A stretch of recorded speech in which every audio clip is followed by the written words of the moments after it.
하나님 아버지 감사합니다. 오늘도 하나님의 백성들이 예수 그리스도의 이름으로 주님의 날로 구별해서 이렇게 주의 전에 함께 나와 하나님께 예배드리게 하심을 감사합니다. 이 시간 하나님께서 주장하셔서 하나님의 말씀이 온전히 역사하도록 인도하여 주시옵소서. 부족한 자 지켜주시고 하나님의 뜻만이 온전히 전해지도록 도와주시옵소서. 하나님 앞에 겸손함으로 함께 드린 이 귀한 예배에 은혜로 충만케 해 주시옵소서. 예수님의 이름으로 기도드립니다. 아멘.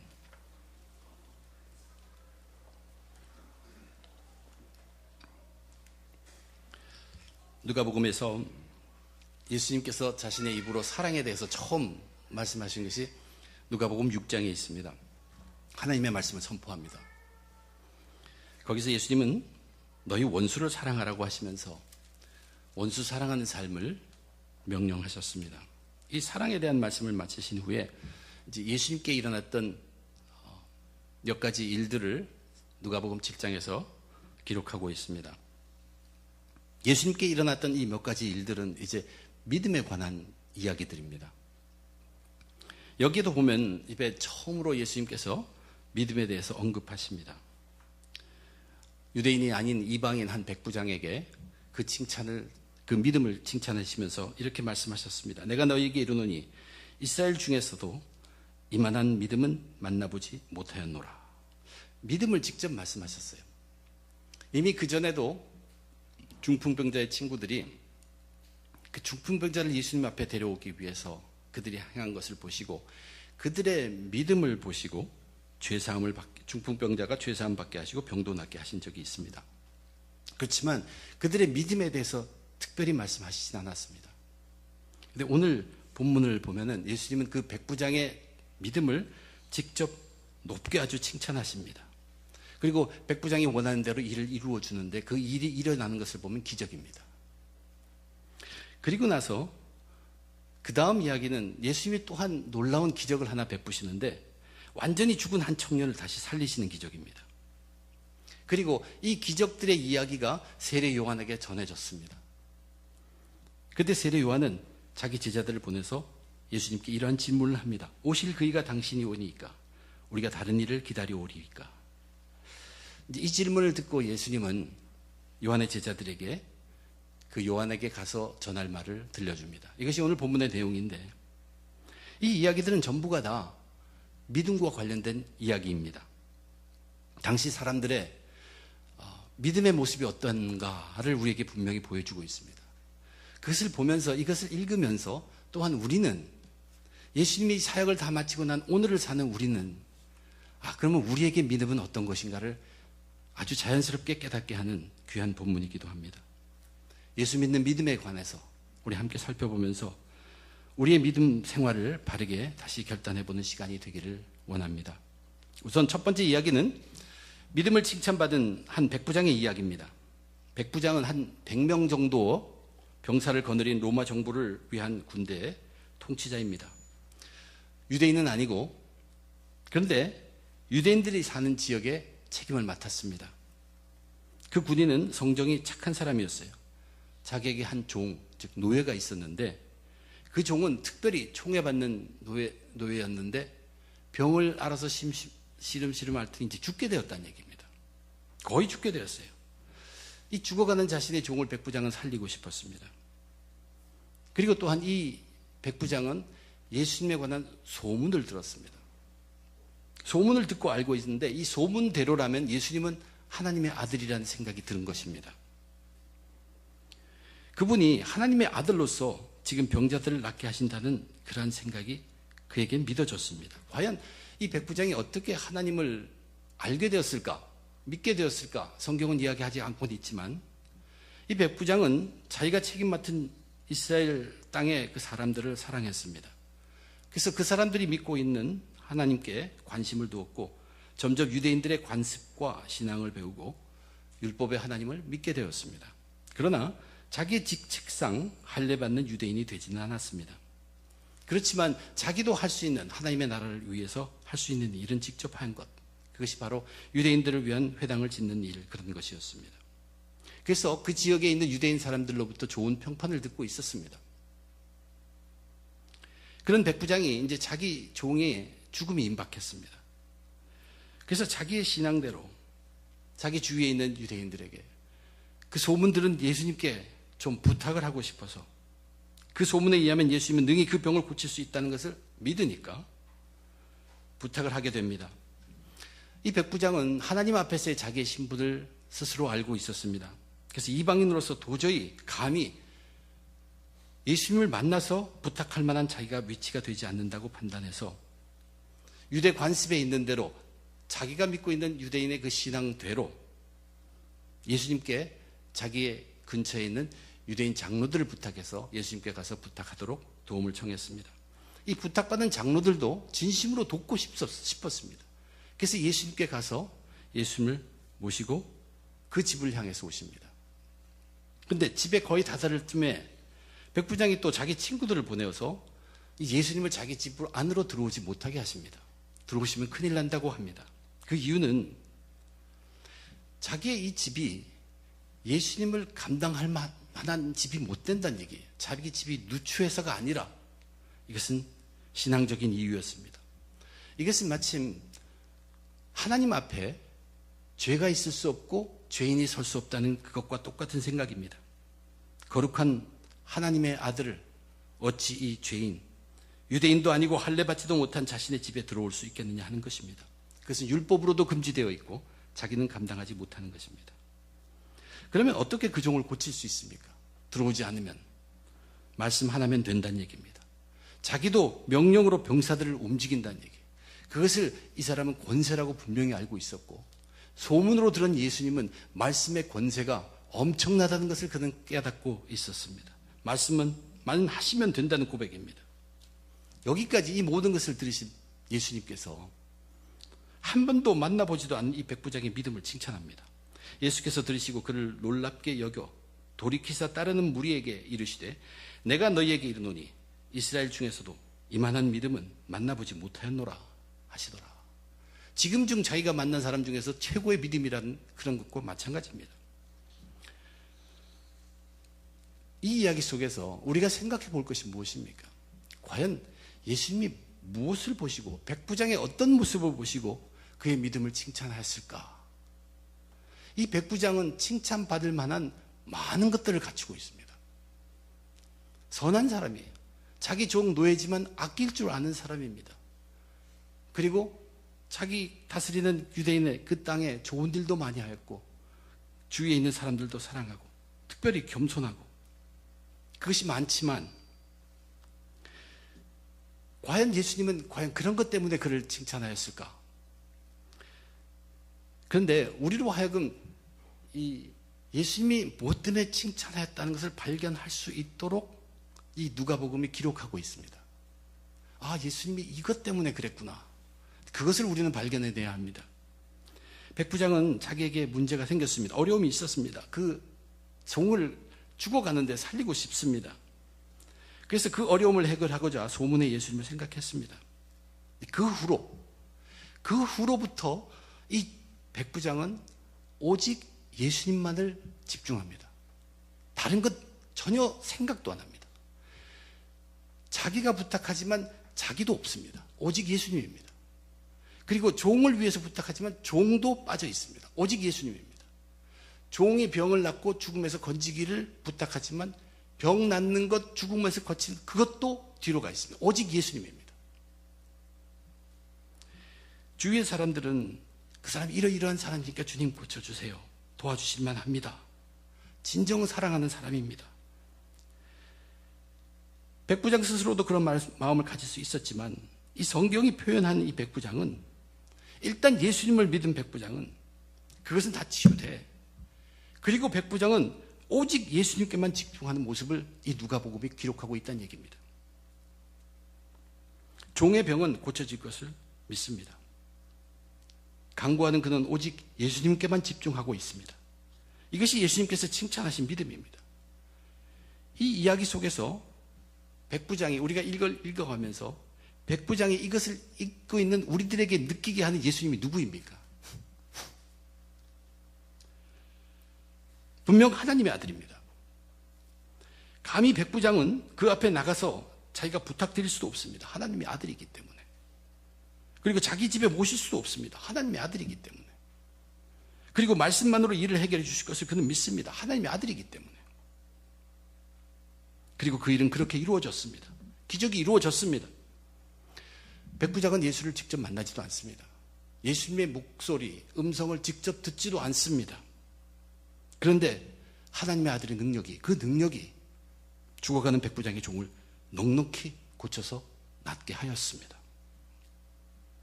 그가 칭찬받은 것은 자기의 인격 때문이 아닙니다. 그의 겸손한 때문 그것도 아닙니다. 자기가 강구한 내용이나 강구한 방법이나 강구한 시간이나 강구한 대상이나 그것이 전부가 아니에요. 그가 예수님으로부터 칭찬받은 그 칭찬받은 믿음의 이유는 그는 시종일관 오직 예수님께만 집중했다는 것입니다. 믿음이라는 것이 바로 예수께 집중하는 것입니다. 오직 예수님께 집중하는 것입니다. 그런데 이 이야기 속에서 저와 여러분이 위로받을 수 있는 것이 있습니다. 우리도 예수님의 육체의 예수님의 음성을 바로 듣는 사람들이 아니죠. 우리는 그럴 수 없죠. 예수님은 오래전에 계셨습니다. 육체의 예수님을 우리도 보지도 않습니다. 그러나 우리는 이 백부장이 가진 믿음처럼 믿을 수 있다는 얘기예요. 이 백부장도 만나지도 않고 듣지도 않았지만 믿음은 가졌습니다. 칭찬받는 믿음을 가졌다는 것이에요. 우리도 그럴 수 있다는 얘기입니다. 우리도 그 믿음 가질 수 있습니다. 소문을 통해 예수를 믿은 백부장처럼 우리는 복음을 듣고 예수를 믿는 믿음을 가질 수 있습니다. 그리고 그 믿음은 여기 성경에서 보여준 것처럼 능력을 행합니다. 이 백부장은 아주 좋은 친구들이 있었어요. 유대인의 장로들도 있었고 또 친구들이 있어서 가서 예수님께 말씀을 전합니다. 우리는 그 친구들보다 훨씬 능하고 귀한 분을 또 받았습니다. 그분이 성령님입니다. 우리는 성령님을 통하여 예수님께 전합니다. 우리의 부탁을 다 들어주십니다. 그러면 우리의 여건은 이 백부장의 여건보다 훨씬 더 편하고 완전합니다. 우리도 보지 못하고 듣지 못하고 듣지 않고 하지만 우리 칭찬받을 만한 믿음을 가질 수 있다는 것입니다. 무엇으로? 오직 예수님만을 집중함으로. 내가 이 문제가 있어서 주님께 간구하지만 그 문제가 중심이 되지 아니하고 그 문제를 간구하는 내가 중심이 되지 아니하고 오직 예수님만 집중한다는 얘기입니다. 하나님께서 왜 우리에게 어려움을 주십니까? 그 어려움을 통해서 예수님께 집중하게 하시기 위해서 우리의 믿음을 위해서 그런 어려움이 온다고 연단을 주신다고 성경은 말합니다. 믿음은 무엇입니까? 믿음은 오직 예수님께만 집중하는 것입니다. 그리고 성령님은 그것을 우리를 도와주시고 있습니다. 그 다음 이야기가 무엇입니까? 두 번째 이야기. 여기서는 우리가 어떤 장면을 상상해 보아야 합니다. 우선 두 무리가 서로 만나는데 첫 번째 무리는 예수님을 중심으로 한 제자들의 무리입니다. 아마 그것은 좀 소리내고 떠들고 그랬을 것입니다. 기쁘고 또 무엇이 일어날까 기대감도 있고 서로의 의견들을 얘기하고 즐거운 그러한 무리의 모임일 수 있습니다. 근데 그 무리가 나인이라는 도시를 향해서 가고 있는데 그 나인이라는 도시에서 또 한 무리가 나오고 있었어요. 근데 이 무리는 장래 행렬의 무리입니다. 한 청년이 죽었는데 그 청년은 과부의 독자였다는 얘기예요. 그래서 자연히 예수님은 그 한 여인에게 초점을 두십니다. 그 여인은 과부로서 모든 소망을 다 잃어버렸습니다. 하나 있는 아들을 잃고 슬픔을 달랠 길 없어서 하염없이 우는 여인입니다. 예수님은 그녀를 불쌍히 보셨습니다. 울지 말라고 하십니다. 그리고는 관에 손을 얹고 말씀하셨습니다. 청년아, 내가 네게 말하노니 일어서라. 그랬더니 그 청년이 일어나서 앉고 말도 하였다는 것이. 그래서 그 청년을 들어서 어머니에게 줬어요. 어머니가 얼마나 기뻤겠습니까? 그리고 거기 있는 사람들은 정말로 크게 놀랐다고 성경이 기록하고 있습니다.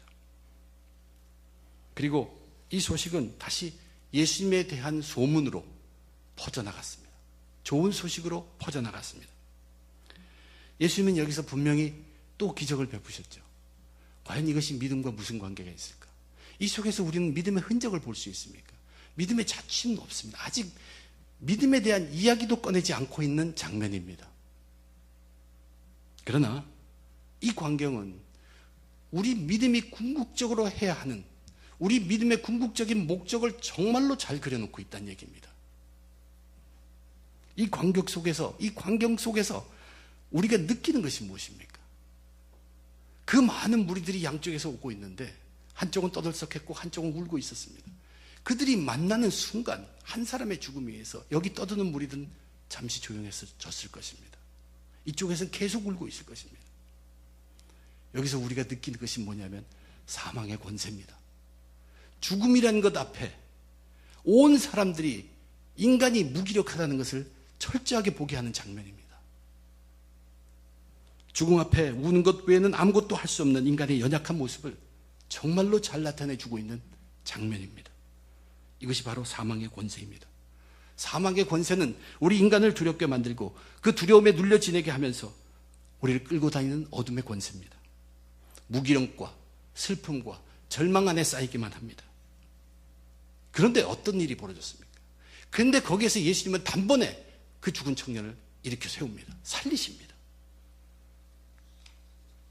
그 능력은 구약에 소개된 엘리야의 능력, 엘리사의 능력, 그것보다도 훨씬 능가하는 능력입니다. 훨씬 뛰어난 능력으로 말씀 한 번으로 단번에 죽은 자를 살리신 것을 이 이야기가 증거하고 있습니다. 기적입니다. 예수님은 하나님의 아들입니다. 예수님이 어떤 분입니까? 사망 권세를 부서뜨리신 분입니다. 예수님은 인간이 겪고 있는 이 문제를 해결하시기 위해서 이 땅에 오셨고, 예수님은 죄의 문제를, 사망의 문제를, 그 권세를, 죄 문제를 해결하시고 사망의 권세를 부서뜨리는 분이시라는 것이 믿음이 무엇입니까? 예수를 믿는 믿음. 이 믿음은 궁극적으로 우리를 죄로부터 해방시키고 사망의 권세로부터 자유롭게 만드는 것입니다. 이 세상에 있는 세상 권세라는 것이 바로 그것입니다. 세상에 있는 모든 것들이 죄의 권세요, 결국 궁극적으로 사망의 권세라는 것입니다. 우리는 예수를 믿는 믿음으로 이제 거기에 끌려다닌 것이 아니라, 거기에 눌려지고 거기에 지는 것이 아니라 이것을 극복하고 능가하고 이기고 그 후에 다가올 영생을 바라보면서 너끈히 사망을 이기고 사는 사람들이란 얘기입니다. 지금 당시 이 성경에 기록된 이때는 예수님께서는 단번에 말씀으로 그들을 일으켰습니다. 죽은 자를 일으켜 세웠습니다. 그러나 예수님께서는 그 후에 골고다를 향한 사역을 계속하십니다. 십자가에서 피를 흘리시고 죽기까지 하는 그 피가 바로 예수 믿는 자들에게는 그 피의 권세가 죄의 권세보다 뛰어난 것이요 사망의 권세보다 훨씬 큰 피의 권세라는 것입니다. 그 십자가와 피를 저와 여러분 우리들에게는 주셨습니다. 그래서 새 생명의 길을 열어주셨다는 얘기입니다. 이것이 우리들의 믿음입니다. 그리고 하나님은 그 예수를 부활시킵니다. 사흘 만에 죽은 다음부터 부활시켜서 죄의 권세를 이겼다, 사망의 권세를 부쉈다 하는 것을 증거하신 것입니다. 약속하시고 시행하시고 증명하셨습니다. 저와 여러분에게 피의 권세를 주셨다는 것입니다. 믿음이 무엇입니까? 믿음은 오직 예수님께만 집중하는 것입니다. 예수님께 집중해서 우리가 이루는 것이 무엇입니까? 죄와 사망의 권세와 싸우는 것입니다. 그리고 이기는 것입니다. 그 영생의 문으로 들어가는 것입니다. 이것이 죄의 우리 믿음의 목표입니다. 목표가 믿음이 우리에게 이루는 것입니다. 믿음이라는 것은 오직 예수님께만 집중하는 것, 그래서 죄와 사망의 권세를 이기게 하는 것, 이것을 성령님이 돕고 우리에게는 피의 권세가 주어졌다는 것을 잊지 말아야 합니다. 이 세상의 어떤 권세도 예수님의 피의 권세 앞에 꼼짝하지 못합니다. 믿음은 오직 예수께만 집중해서 죄와 사망의 권세를 이기게 하는 것입니다. 예수 피의 십자가 항상 가슴에 새겨야 합니다. 이제 그리고 세 번째 이야기로 넘어갑니다. 이러한 기적의 소문들이 세례 요한에게 들렸습니다. 세례 요한은 이제 헤롯과의 관계 때문에 자유로운 몸이 못 되었습니다. 예수님이 행하시는 놀라운 기적의 소식은 듣고는 있지만 요한은 궁금한 것이 있어서 참을 수가 없었습니다. 그래서 자기 제자 중에 2명을 예수님께 보내어서 질문합니다. 그 질문이 이랬어요. 오실 그이가 당신이오니이까 우리가 다른 일을 기다리오리이까. 요한의 제자들은 이 말씀이 굉장히 조심스러운 질문이라는 것을 그들은 직감했습니다.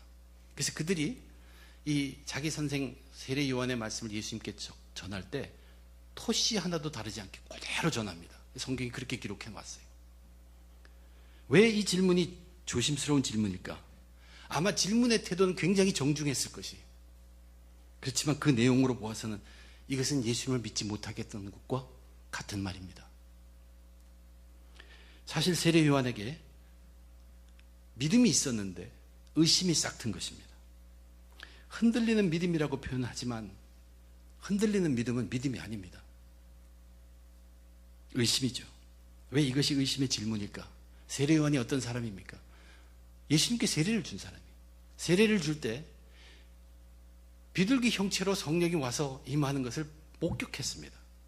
또한 소리도 들었어요. 하늘에서 하나님의 음성을 들었습니다. 이는 내 사랑하는 아들이라 내가 저를 기뻐한다고 하시는 그 말씀을 들은 자입니다.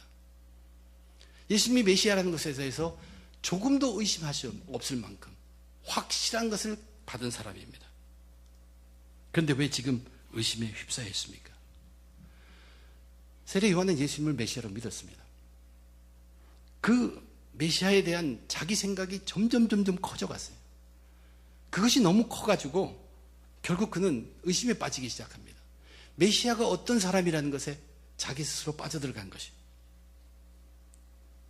자기는 메시아를 이런 사람으로 생각하기 때문에 그것을 기다리고 있었어요. 그것이 무엇입니까? 세상의 심판입니다. 그래서 세례 요한은 일찍이 이런 말을 했습니다. 이미 도끼가 나무 뿌리에 놓였으니 좋은 열매 맺지 아니하는 나무마다 찍혀 불에 던져지리라. 이것이 하나님의 아들이 이 땅에 오셔서 바로 이루실 일이라는 것이에요. 그리고 그 일을 이루기 위해서 그 분을 위해서 자기는 평생을 준비하고 그리고 평생을 다 바쳐서 그 일을 해냈다는 얘기입니다. 다 맞는 이야기입니다. 그런데 자기에게 들리는 예수님에 대한 소문은 심판의 모습은 전혀 없습니다. 병자를 살리시고 병자를 고쳐주시고 죽은 자를 살리시고 복음을 전파하고 그러한 얘기만 들리지 심판의 이야기가 아직 들리지 않는 것입니다. 그래서 어찌 보면 이 세례 요한은 예수님에게 지금 압박감을 주고 있습니다. 프레셔를 주고 있어요. 이제 심판을 시작하라는 것을 노골적으로 얘기한 것과 마찬가지입니다.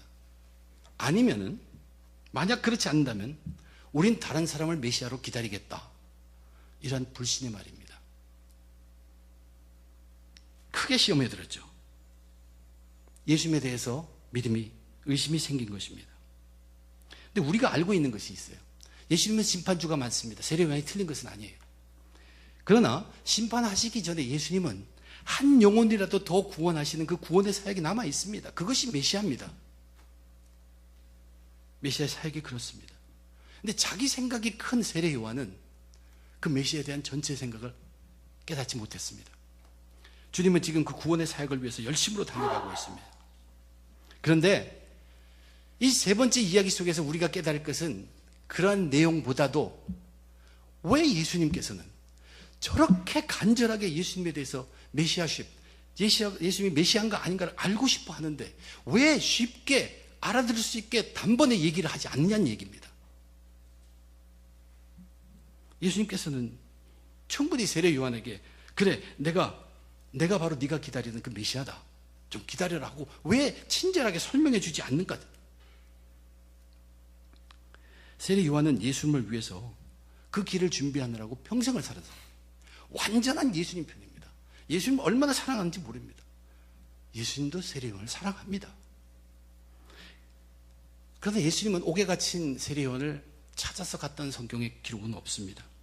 세례 요한이 질문했다고 남들보다 더 상세하게 이렇게 말씀해 주시는 예수님이 아니란 얘기예요. 예수님의 답은 무엇입니까? 예수님의 답은 우선 세례 요한이 보낸 그 제자들에게 내가 하고 있는 것을 다 보아라. 그리고 그 본 것을 가서 전해라. 그런데 전하는데 이렇게 전해라 하면서 그들이 본 것을 정리해서 보냅니다. 그 정리해서 보낸 내용이 뭐냐면 맹인이 보게 되었고 못 걷는 사람이 걷고 나병 환자가 깨끗함을 입고 귀먹은 사람이 듣고 죽은 자가 살아나고 가난한 자에게 복음이 전파된다. 이거를 듣는 순간에 우리가 기억하는 것이 무엇입니까? 이사야서에 있는 하나님의 말씀입니다. 세례 요한이 예수님의 길을 준비한 것도 그 말씀, 거기에 있는 그 말씀의 바탕에서 메시아를 준비한 자가 되었습니다. 거기에는 메시아에 대한 이 말씀도 있다는 것을 깨우쳐 주시는 것입니다. 예수님의 답은 결국 무엇입니까? 너의 질문에 대한 답, 즉 내가 누군지에 관한 것은 네가 깨달아야 한다. 그것입니다. 네가 깨달아야만 하는데 특별히 하나님 말씀을 주시하여 보라. 그리고 참되게 깨달으라. 왜 예수님이 시원하게 답을 주시지 않았는가? 우리는 경험하고 있습니다. 그래, 내가 맞다 하고 답을 줘요. 그러면 그 답을 듣고 세례 요한이 사흘이 지나면 또 의심이 생깁니다. 결코 끝이 없습니다. 주님의 방법은 말로 해결하는 것이 아닙니다. 내가 하나님으로부터 계시된 것을 받아서 너의 깨달음으로 내가 가져야 한다는 얘기입니다. 이게 믿음의 문제에 우리가 의심이 들려고 할 때 우리가 해결해야 하는 방법입니다. 똑같은 것입니다. 그러고 보면 예수님은 자기를 제자들에게 알려줄 때도 예수님 말씀, 내가 하나님의 아들이다, 그렇게 제자들에게 바로 얘기하지 않으셨습니다. 예수님 그래서 뭐라고 얘기합니까? 너희는 나를 누구라 하느냐? 드디어 베드로가 바른 고백을 하죠. 주는 그리스도시요 살아계신 하나님의 아들이시니이다. 이때 예수님께서 그 다음에 뭐라고 얘기하셨습니까? 이를 내게 알게 한 것은 혈육이 아니요 하늘에 계신 내 아버지시니라. 이 말씀은요, 뭐 어떤 그것을 얘기하는 것이 예수님이 지금 좋아하시는 것이에요. 네가 드디어 듣고 생각하고 개스하고 기대하고 그래서 말한 예수를 메시아로 생각한 것이 아니라 드디어 진리를 통해서 네 속에 깨달았구나. 그것을 기뻐하시고 있는 모습입니다. 그래도 우리는 믿음 속에서 의심이 와서 넘어지기도 하는데, 이렇게 받을 때라만 우리는 우리의 신앙은 의심 없이 그래도 전진할 수 있다는 얘기예요. 그런데 우리는 삶을 통해서 이런 것에 다다르면 누가 좀 아는 사람이 쉽게 얘기해 주면 시원합니다. 그리고 안 것 같아요, 분명히. 그리고 돌아서서 몇 번 지나가 보면 그 의심이 다시 살아옵니다. 여러분 다 경험하셨을 거예요. 의심의 문제는 그렇게 해결되는 것이 아니란 얘기예요. 믿음에 관한 의심의 문제는 절대로 진리를 붙들어야 한다.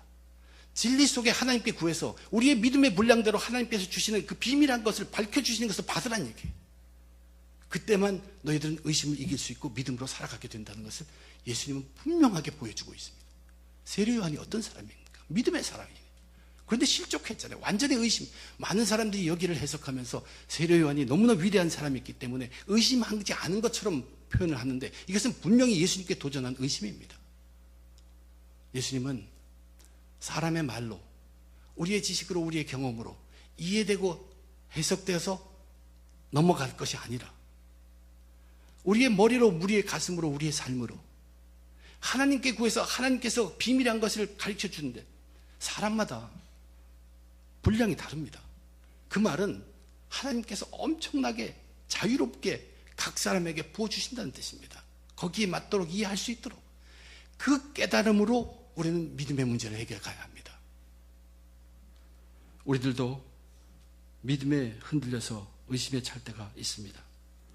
특별히 삶 속에 어려움이 많이 오면 혼란 속에서 어느 것이 옳은지 분별이 서지 않을 때가 많습니다.